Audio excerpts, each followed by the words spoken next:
Hello everyone, back at it again in my Crawdad. I left the kayak at home for this trip. I'm just heading out on a brand new lake, or at least it's new to me. It's a teardrop shaped lake. It's pretty big. It's at the end of a dirt road, so it doesn't get a ton of pressure. There's a few homes around the lake, but not too many. Overall, it's pretty quiet, which I kind of like. There's a bunch of people fishing out here today. I started out throwing a tube. I was cracking that tube for a while, didn't do anything there. I tried a strolling bait, didn't do anything there. Tried a finesse fluke, didn't do anything there until I got to the Megabass Karashi. Basically, when in doubt, go to your bait finesse setup, put on a Megabass Karashi, and see if you can catch anything at all. I've got tough conditions today. I don't have a lot of wind. Bright blue skies. There's a few clouds, not many. It's basically just full sun. And I got my first fish, and this is not really where I want to be. Yeah, this was a tough start. It picked up quite a bit later on, but it took me a while to get him kind of dialed in. Again, this is a new lake. I've never been here before, and I tried deep, I tried shallow. I was watching what other people were doing. I was trying to stay out of their way, but pretty much everyone was fishing shoreline structure, obvious shoreline structure, and they were going around the lake almost in unison in like a clockwise fashion. So I decided I'd head out deep and just drop that Damiki rig over the side. It's the same bait I was using for strolling. That's a Z-Man jerk shads. Actually, maybe it was the Strike King Z2, but basically they're identical baits. Anyway, it's a 5-inch Z2, I think, in the deal color. And I've got a Picasso tungsten 1/4-ounce jig head on the nose.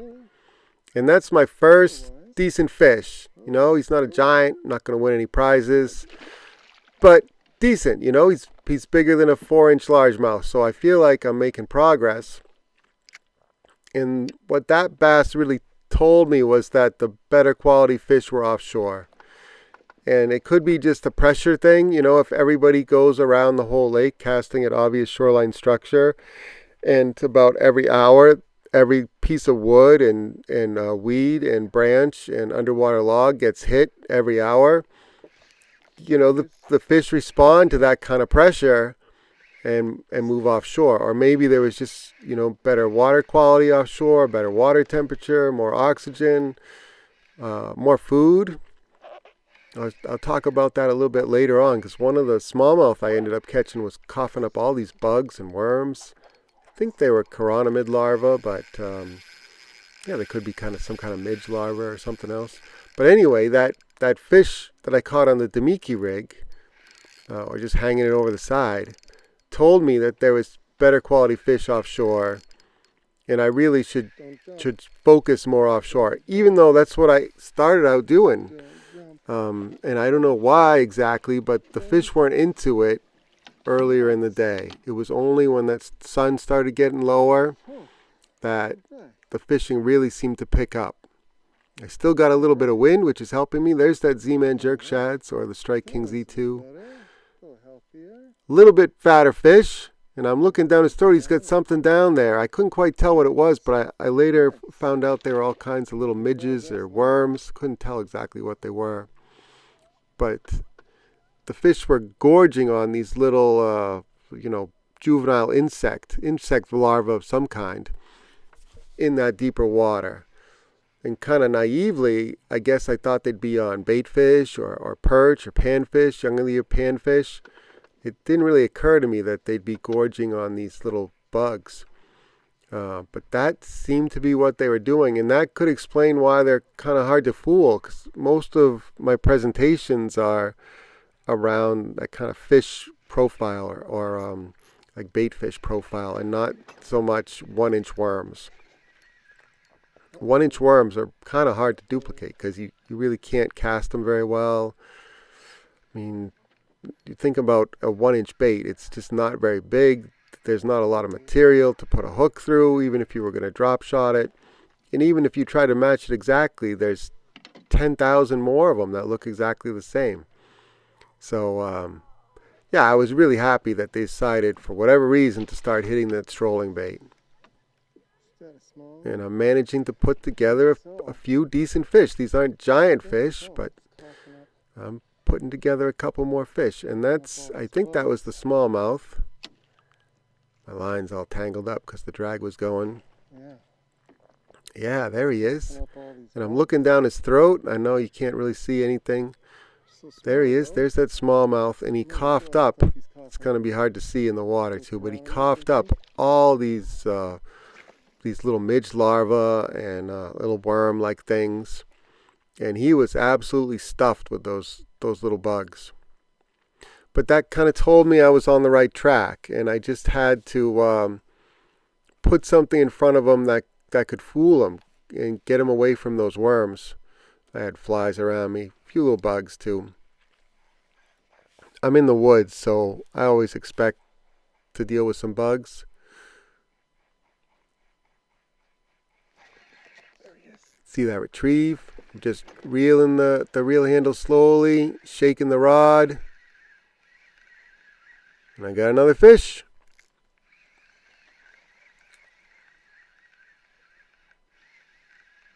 I've got pretty light leader. It's 6-pound Yozuri hybrid. Has a thicker diameter, but it's still pretty light stuff. 10 pounds Berkeley X9 braid. And I've got a loop knot on the nose of that jig head. And all that means is I just can't pull them that hard. I have to let the drag work so I don't pop that loop knot on the jig head.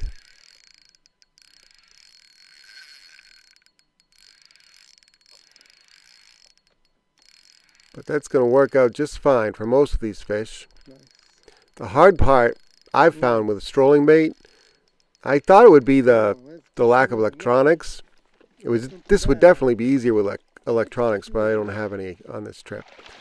And then I thought the other part that would be really kind of hard would be the constant shaking on my wrist. But, you know, you get used to it pretty fast, especially when you're catching fish. These were not exactly one after another. I'm editing the video a little bit, but it was pretty consistent once I figured it out. You can see that Strike King Z2 there. I'm checking my loop knot, checking the bait, making sure it's straight and all that, making sure that the line isn't getting frayed from catching fish or bumping into things on the bottom. And really, it's just a big long cast. Cast it out there. Let it hit bottom. I got to readjust my drag. I want to get a good hook set when they first pick it up. And then you get it up off the bottom. I'm kicking back a little bit. I got my leg over the side. And it's just a slow reel. I could go even slower than that. And I'm shaking the rod the whole time. I'm shaking the rod with my wrist. Reeling slowly with my left hand. And I should be going even slower. I can stop if I think I'm getting too high up off the bottom and let that bait fall back down to bottom, and then I start up again. You know, in my head, I'm thinking I should go slower, but it's kind of hard. I have this natural instinct to reel sort of fast. So with bait casting reels, I kind of gravitate towards the lower gear ratios, the slower gear ratios. Spinning reels typically just fish whatever's on the American market. I know they have different versions overseas, and then I have to force myself to slow down, which is really hard for me. Anyway, I got another fish. Trying to get him not to jump. See if he'll go in the net. Be a good fish. There he goes. Another one in the net. Now this is a whole heck of a lot better than I was doing for the first 2 hours of the trip. And I was actually about to leave and cross this place off my list. I have a list of ponds that I go to. Anyway, thank goodness for strolling, because I was pretty close to just crossing this place off the list and saying, the heck with it, I'm not coming back. There's only 4-inch largemouth in here, and I really didn't see any bait or anything at all. But there's a couple things I like about this place now that I've figured out how to catch them offshore. One is the clear water. I just like fishing in clear water places. You can see a lot more. Even though I'm offshore, I can still see a little bit better than I can in some really dark tannin stained waters. And the other thing that I liked about this spot was that there were no pickerel. And pickerel and light line are just a rough combination. And it seems like in New Hampshire, I was fishing in New Hampshire, there's a lot of pickerel. I mean, pretty much everywhere I go, I can expect to run into pickerel of all sizes, from real small to, pretty good sized pickerel. But they just do a number on any kind of light line, light leader techniques that I want to fish, to the point where I'm hesitant to throw expensive baits like even the Megabass Karashi. Those things aren't cheap, and before I fish it, I replace the hooks. I add a feathered treble to the back, and by the time you're all in on the bait, it's close to $20 for that little thing. And so I don't want to just give them away to pickerel as a lip ring. Gotcha. So yeah, I like that there's no pickerel in here. Now, I couldn't find any real big ones, but these are, okay quality 2-3 pound fish.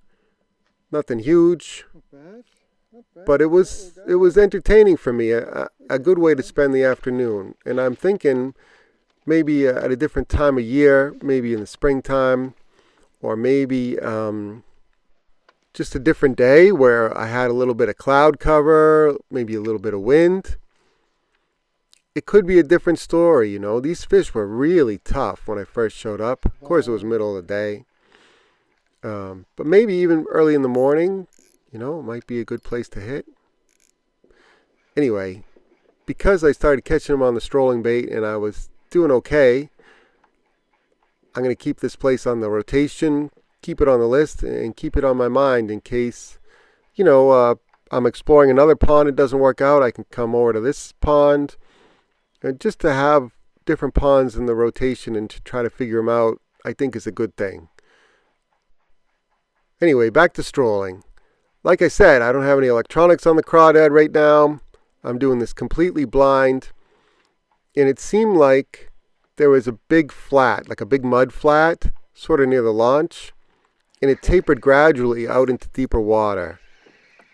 And as the sun was getting lower, like 5, 6 o'clock, it seemed like those fish were getting more active on the flat. And I don't know if that had to do with the insect larva or just low light in general or something else.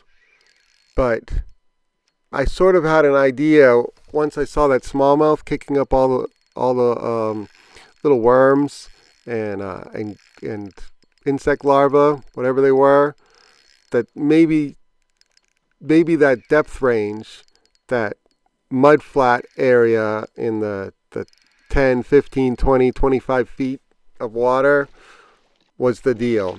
And so I'm still fishing blind. I don't have any electronics, but I have more of an idea in my head of what I'm casting at.